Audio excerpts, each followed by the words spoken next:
For the past few days, I've been testing Quest Pro pretty much non-stop because there's so much to talk about in this headset. I tested extensively eye and face tracking, full color pass-through, controller tracking, mixed reality experiences, and immersive gaming in Quest Pro. And in this video, I will tell you everything that I found to be very useful to know for anyone who's planning to buy Quest Pro. When you power up the headset after going through the initial setup and connecting it to your phone, first thing you will see is the beautiful new environment. Although all older environments are available as well, this one was released with Quest Pro, and it definitely stands out from the rest. And the general menu here looks actually very familiar. Looking at the menu and the home environment, I just have to talk about how sharp the image looks. This is undoubtedly the first thing you will notice when you put on this headset. It's just how clear and in focus everything looks. The sweet spot in Quest Pro is enormous, and I saw perfectly clear image and text without the need to constantly fidget the headset and adjust it perfectly. I can already say that this is my favorite thing about Quest Pro so far, is how easy it is to get things in focus and clearly before your eyes. You can notice it in small details like text, the sharpness of the font, and brightness of the colors. It all looks gorgeous and a big step up from Quest 2. And now let's look at some brand new settings that you will find inside the menu.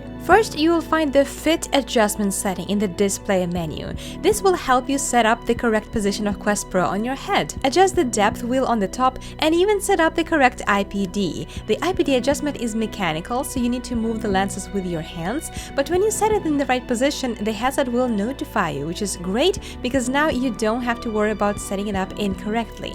The headset measures it for you using the eye tracking technology. What's annoying is that this adjustment fit is rather sensitive, and sometimes it asks you to readjust the same thing twice or more than that, but if you feel comfortable wearing the headset, then you can just ignore it. While in Quest 2 the only movement tracking is hand tracking, in Quest Pro the new features include natural facial expressions and eye tracking. By default, both of them are disabled. You can enable facial expressions, and to enable eye tracking you need to calibrate it first, and that's my favorite part. Basically, for about 10 seconds you'll need to follow this glowing orb with just your gaze without moving your head. And once it's done, you can test the calibration. This part feels like magic, as I was moving this flying orb with just my eyes, and this immediately made me think of all the cool use cases for eye tracking in gaming UI, like making menu selections or even interacting with the VR world, like popping balloons or breaking windows just by looking at them. As for face tracking, you don't need to set up anything other than the correct position of the headset on your face. I will talk more about the quality of facial expressions later in this video. And finally, one more feature I found in the home menu is the quick button to turn on the pass-through home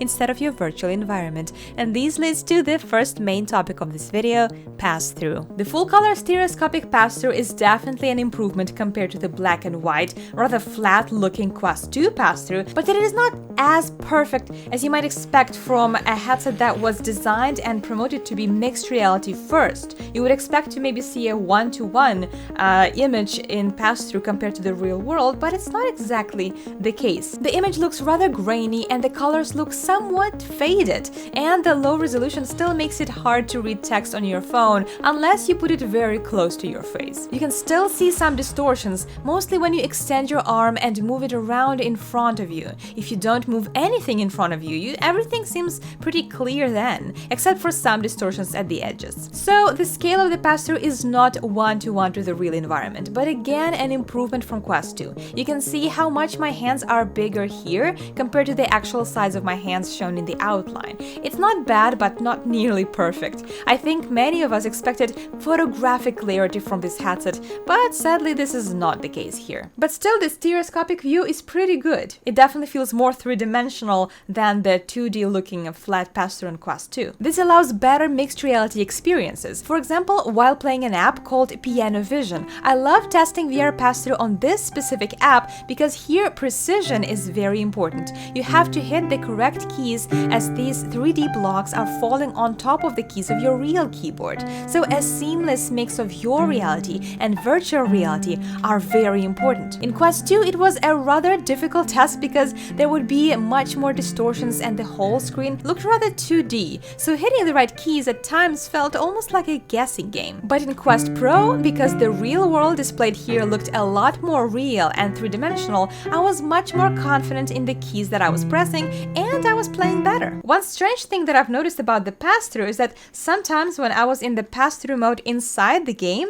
the headset played that ambient music that you hear when you're setting up your Guardian, and I could hear that music even in the middle of a game, just because that game used pass-through, and I thought that was pretty weird that the headset would just get so easily confused like that. I also tested the combination of eye tracking and face tracking in Horizon Worlds to check the realistic facial expressions achieved with this headset. I must say that getting truly realistic facial expressions was not an easy task. First of all, the headset needs to be positioned exactly in the right position on your head for you to have this accurate facial expression. And it is important to set it correctly before you enter the game, because if you start adjusting it in the middle of the game, that tracking could get a little bit messed up. I found it to be very sensitive. The features that are being tracked are eyes, eyebrows, mouth, and cheeks. You wouldn't be able to stick out your tongue like in HTC Vive facial tracking, nor expand your nostrils, but you could puff your cheeks. I've noticed that if your headset is positioned too low on your forehead, then the headset has some trouble tracking your eyebrows, probably because they're being blocked by the headset and the sensors cannot read them. Other than that, I could make some silly faces and my avatar was a lot more expressive than I'm usually used to, and I loved it. But the biggest issue I've noticed was with the eyes. It was a strange thing. When I looked a bit down on the menu,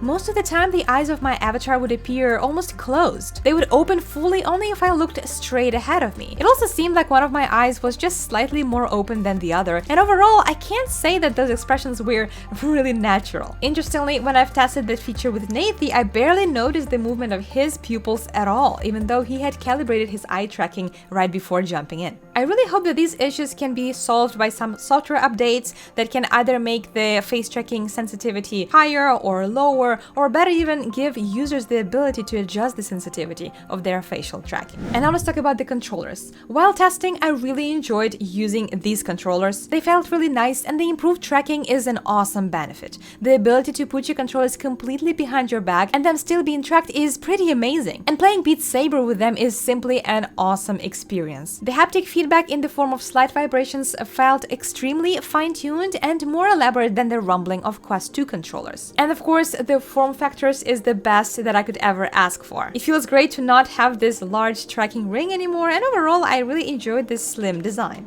Although I did find a very strange controller glitch while testing Quest Pro while playing Surgeoneer yesterday. For some reason it would just start jumping around, even though you can see that I'm simply extending my arm and not moving it anywhere. I'm not completely sure if that was the glitch caused by the game or the actual controller tracking, but it felt really odd, and I will just keep an eye on these controllers, keep playing games, and observe how they perform. Another unfortunate finding is that Quest Pro controllers cannot be paired to Quest 2 yet. The software that supports controller compatibility with Quest 2 isn't quite ready by Meta. It's coming in the 47th software release in December, so it's still 2 whole months to wait for us to get this feature that Meta promoted since Quest 2 release. When it becomes available, I will test the compatibility of these controllers to Quest 2. The battery life on them was a huge relief. After being scared that they would only last for an hour or two, I spent almost the whole day testing this headset, and I only spent about half of the battery on each controller. So it should be good if you remember to put it to charge at the end of the day. As for the headset battery life, I needed to recharge it pretty much after about 2 hours of active gaming session, but I do need to mention that in addition to gaming, I was also recording most of my gaming while testing it. But for regular gamers who might not be recording their footage all the time, you might squeeze even more out of this headset. Overall, it's a well-designed headset that you can find yourself wearing comfortably without constantly adjusting it on your head. The sweet spot here is huge, which means that you don't have to fix it in the exact right position to have a sharp and clear image. But it's only comfortable in this one position. It's when you try to deviate when things become a little bit uncomfortable. Let me explain. I'm basically talking about quickly flipping your headset to your forehead and securing it here while you're typing something on your computer or checking something quickly on your phone, and then jumping back in the game. Because you cannot tilt this headset's position relatively to the head strap. It's all one single piece. And it means that it's almost impossible to secure it comfortably on your forehead if you're not actually wearing it on your eyes. To demonstrate, before, when I was using Quest 2 and I have this Bobo VR head strap, whenever I would put it on and I wanted to quickly flip it, I would simply adjust the angle right here, and it sits very comfortable on my forehead, and I can do whatever I want and then just quickly go back in VR. In addition, if I only want to put it on for just a few seconds, like for example, if I want to allow debugging or allow access to data, then instead of putting the whole headset on, sometimes I would just rotate the arms like this and only put it to my face for just a few seconds. And that is something that you absolutely cannot do with Quest Pro anymore, because you simply cannot flip this head strap higher to just put it on your face. So every time that you're putting it on, you're putting it on. You're doing this whole tightening and then tightening back, and then it sits very securely on your face like that. Tilting it up doesn't stay on your head, or when it does, you're pretty much feeling the lenses with your forehead. And I haven't even realized how often I tilt the headset up on my forehead to do something very quickly until I got the headset that doesn't have that option. I think it's just a matter of habit, and it will take some time for me to get adjusted to this. Since I'm already all wound up in this complaining mode, let me tell you everything else I don't like about this headset so far. The microphone. I tested the microphone by recording Surge in-ear by using the built-in mic on Quest Pro, and here's what happens when you make aspirated sounds. What we are trying today is a crazy game called Surge in-ear. Crazy game. You heard that right? And also I thought my voice sounds rather computer-like and distorted. See if you can hear it. Recording audio using Quest Pro microphone. Peter Piper picked a pack of pickled peppers. And on top of that, the volume of the mic was so low that I could barely hear my voice compared to the game audio. I don't know why he needs all this transplant. Why am I supposed to do this? He has perfectly nice teeth and a very strange tongue. For the headset designed for collaboration, the microphone sounds really bad. I tried immersive VR games with the full light blocker that I showed during the unboxing, and I've mentioned then that even with the full light blocker, I could still see a little bit of a gap by my nose. It bothered me a little bit, but a much more disappointing thing about the full light blockers is that if they are attached to your headset, then you cannot charge your Quest Pro with the wireless charger. It simply won't let the magnetic parts connect to each other, so you will only need to charge them with a cable, or you'll need to remove the full light blocker, which is kind of ridiculous that this is an official product and it still doesn't work the way it's supposed. Why you have to spend $50 on this piece of plastic, I will never understand. Also, at some point when I was downloading Red Matter 2, the headset suddenly became super laggy for no reason at all. A brand new headset. I had to wait until the game would download and install fully, and after that I rebooted it and the problem disappeared. Very strange indeed, and I think now I'm done complaining and we are ready to get into the immersive gaming on Quest Pro. For a headset that was not designed to be a hardcore VR gaming, its performance is darn impressive. The clarity, the colors were absolutely incredible, and this difference is especially noticeable when playing games that were updated to take advantage of such a beast like Quest Pro, such as Red Matter 2. The developers added local dimming, and local dimming means that the light behind the backlight panels that show dark colors are programmed to be dimmed in the game, and that way it creates a darker and deeper blacks, making a stunning contrast with bright colors that are being fully illuminated. Because of this added local dimming technology, Red Matter 2 was the best game to test on Quest Pro. As it turned out, local dimming is the technology that needs to be manually added by the developers to their games instead of happening automatically. This is because there is a slight cost of 0.15 millisecond per frame to add this feature. So it's up to developers to decide if they want to add that to their gaming experience, but I sincerely hope that all developers will consider taking advantage of it for Quest Pro users. Of course, other games look great in Quest Pro too, but just remember that for now, very few support the local dimming technology for deeper blacks and more stark contrasts. So there are some things to look forward to in Quest Pro. There's a full color pass-through, there's face and eye tracking, better tracking in the controllers, and completely stunning visuals that should not be underestimated. The pixel density is making all the difference and is creating astonishingly sharp and clear results. That is something to spoil you right away. But is it really worth $1,500? Especially taking into account that the pass-through is still somewhat rough around the edges, and while eye tracking calibration looked very precise, when tried in actual social apps, the eye tracking and face tracking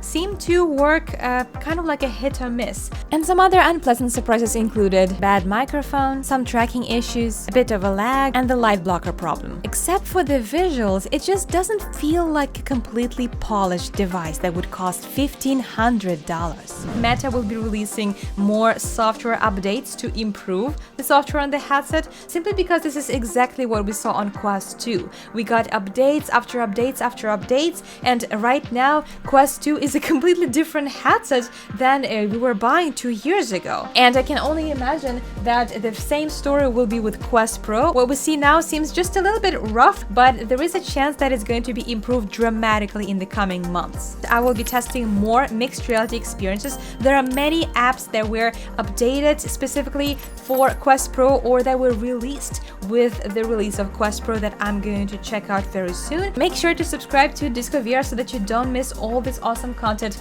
coming your way. And if you enjoyed this video, give it a like. Thank you so much for watching, stay safe, and as always, happy gaming!